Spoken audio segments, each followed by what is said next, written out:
O, ganito kahirap maghanap ng pera doon sa kanilang lugar. Ang hinahanap nila dito ay tambubuan o bubuyog na malakas managat. Ito yung bubuyog na layaw, nabubuhay doon sa kagubatan.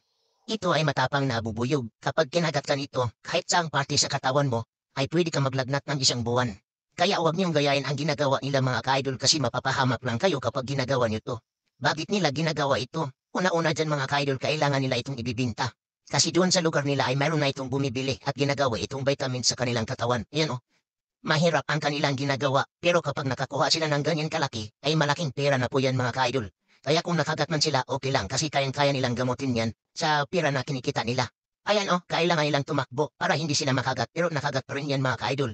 Kahit nakagat sila pero tuwang-tuwa sila dito kasi ang kanilang nakuha ay ibibinta nila sa merkado. Kung napapansin mo dito mga ka-idol ay maraming nagbibinta. Sila po yung mga retailer. Sila yung bumibili sa mga nakukuha nila doon sa gubat. Mahal ang presyohan nito, yung anak ng tambubuan yung bibi niya.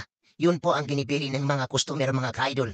Hindi ko alam kung ano ang proseso na dapat nilang gagawin kasi madalas kung nakikita dito ay niluluto nila at kinakain. Ibig sabihin yan, importante sa kanilang katawan o nakakatulong sa kanilang katawan ang mga ganitong bibis ng tambubuan.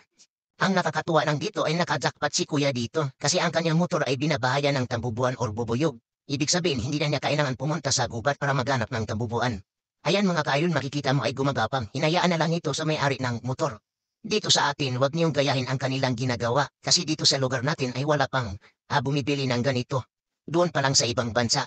Kaya lagi kong sinasabi na mas advantage talaga ang ibang bansa kasi ito ay matagal na nilang pinag-aralan. Kaya hanggang ngayon ay talagang nakukuha na nila ang magandang sistema kung ano ang proseso, bakit sila naghanap ng ganito.